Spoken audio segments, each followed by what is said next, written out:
Hello, কেমন আছেন সবাই? অনেক দিন পরে আজকে আমি একটা ভিডিও নিয়ে চলে এলাম।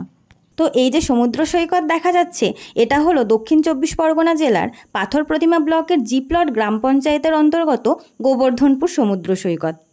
দক্ষিণ চব্বিশ পরগনা জেলায় যে এরকম একটা নির্জন সমুদ্র সৈকত আছে, তা তো চাকরি সূত্রে এখানে না আসলে জানতেই পারতাম না। আর এটাই হলো পশ্চিমবঙ্গের সাউথ এন্ড পয়েন্ট, অর্থাৎ এটাই আমাদের পশ্চিমবঙ্গের শেষ ল্যান্ড। এরপর এই বঙ্গোপসাগর। এখানে আসতে হলে শিয়ালদা থেকে লক্ষ্মীকান্তপুরের ট্রেন ধরে লক্ষ্মীকান্তপুর আসতে হয় এবং লক্ষ্মীকান্তপুর থেকে বাস বা ম্যাজিক ধরে আসতে হয় রামগঙ্গা, অথবা ধর্মতলা থেকে ডাইরেক্ট পাথর প্রতিমা বা রামগঙ্গার বাস পাওয়া যায়। ওই বাসে করে আসলে ডাইরেক্ট পাথর প্রতিমা বা রামগঙ্গাতে নামা যায়। এবার রামগঙ্গা বা পাথর প্রতিমা দুদিকেই কিন্তু সার্ভিস ঘাট রয়েছে, যেখান থেকে জি প্লট যাওয়ার সার্ভিস নৌকা ধরা যায়। ওই সার্ভিস নৌকাতে সময় লাগে প্রায় 1 ঘন্টা 10-15 মিনিট। তারপর জি প্লটের চাঁদমারি ঘাটে নৌকা থেকে নামতে হয়। আর এই যে দেখা যাচ্ছে, এটা হলো রামগঙ্গা সার্ভিস ঘাট। ওই পারে রয়েছে পাথর প্রতিমার সার্ভিস ঘাট। তারপরে নদীতে যাওয়ার সময় আশপাশটা দেখতে খুবই ভালো লাগে। এখানে জলটা নীলাভ সবুজ, পুরো সমুদ্রের মতন, ঠিক যেমন আমরা ছবিতে দেখে থাকি সেরকমই সুন্দর লাগে। চাঁদমারি ঘাটে নামার পর ওখান থেকে ইঞ্জিন ভ্যান বা টোটো করে যেতে হয় তটের বাজার, ওখান থেকে আবারও ভ্যান বা টোটো করে যেতে হয় ইন্দ্রপুর বাজার, এবং ওখান থেকে আবারও টোটো ধরে যেতে হয় গোবর্ধনপুর। আবার কেউ চাইলে চাঁদমারি ঘাট থেকে টোটো ভাড়া করে নিলেও ডাইরেক্ট গোবর্ধনপুরে কিন্তু পৌঁছে যাওয়া যায়। আর নদীর পাড়ে এগুলো পুরোটাই ম্যানগ্রোভ। এই যে এত লোক দেখা যাচ্ছে, এটা হলো 2024 সালের 25শে ডিসেম্বর দিন। ওই দিন গোবর্ধনপুর সি বিচে বনবিথির উৎসব হয়। সেই উৎসব উপলক্ষে এখানে মেলা বসে। তো আমিও ওই দিন ওখানে গিয়েছিলাম। যেহেতু জি প্লটে আমার ফিল্ড ডিউটি থাকে, সেহেতু এখানে আমাকে প্রতি মাসে কয়েকবার করে আসতে হয়।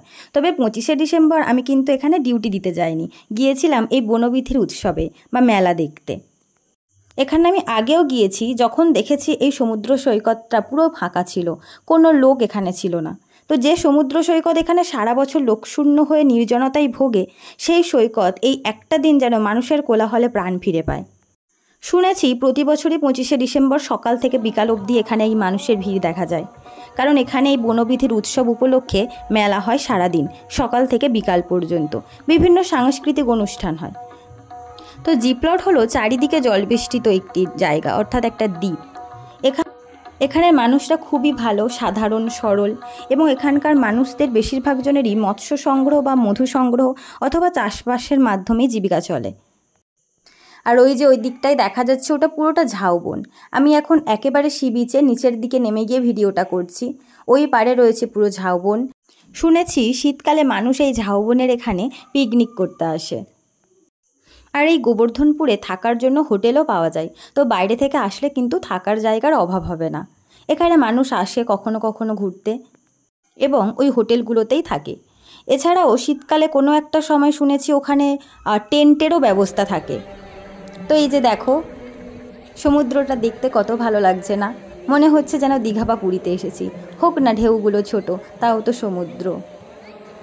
অনেকেই নেমেছিল এই সমুদ্রে, আমারও খুব ইচ্ছা করছিল, কিন্তু সেরকম কোনো ব্যবস্থা করে যায়নি, তাই সমুদ্রে নামতে পারিনি। তো আমি শুধুই দেখছিলাম সবাই কত মজা করছে এই সমুদ্রে নেমে। আর এই যে মেলা বসেছে, এখানে এই আর্টিফিশিয়াল ফুল গাছের সাথে সাথে কিন্তু সত্যি গাছও বসেছে। এই যে সব কিছুই কিন্তু এখানে বিক্রি হচ্ছিল। তারপর এই বেলুন, বিভিন্ন রকম খাবারের দোকান, ব্যাগের দোকান, পুতুলের দোকান, মেয়েদের গয়নাগাটি। আর এই যে এখানে একদল হরিভক্ত মানুষ হরিনাম করতে করতে এগিয়ে যাচ্ছিলেন। তো পুরো মেলাটাই আমি ঘুরেছি। মেলায় ঘুরতে কার না ভালো লাগে। তবে হ্যাঁ, এখানে জিনিসপত্রের দাম একটু বেশি ছিল, কারণ সবাই বলে যে আমরা তো কলকাতা থেকে নিয়ে এসেই বিক্রি করি, সেক্ষেত্রে আমাদের ক্যারিং কস্টটা অনেকটা চলে যায়। তাই জন্য এখানে কিন্তু বেশিরভাগ জিনিসেরই দাম বেশিই থাকে।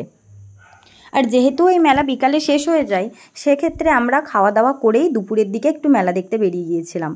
যেহেতু খাওয়া দাওয়া করে গিয়েছিলাম, তাই সেক্ষেত্রে আর দোকান থেকে মেলা থেকে কিছু কিনে খাওয়ার আর প্রয়োজন পড়েনি আমাদের। আমরা এই মেলাটা পুরো ঘুরছিলাম, বিভিন্ন রকম জিনিস দেখছিলাম। চারিদিকে কত মানুষের ভিড়। এই বেলুনগুলো কি সুন্দর লাগছিল দেখতে, তাই আমি একটু ভিডিও করেই নিলাম। আর এই যে এখানেই হচ্ছিল সাংস্কৃতিক অনুষ্ঠান, গান বাজনা চলছিল। আগেও বিভিন্ন রকম অনুষ্ঠান হয়ে গেছে, তখন একজন গান করছিলেন। এখানে সবাই দাঁড়িয়ে অনুষ্ঠান দেখছিল। তারপর আমরা এই পর্যন্তই মেলা দেখে বেরিয়ে গিয়েছিলাম এবং বেরিয়ে আমরা একটু অন্যদিকে ঘুরতে গিয়েছিলাম। তো সেটা আবার একটা আমি অন্য কোনো ভিডিওতে দেখাবো।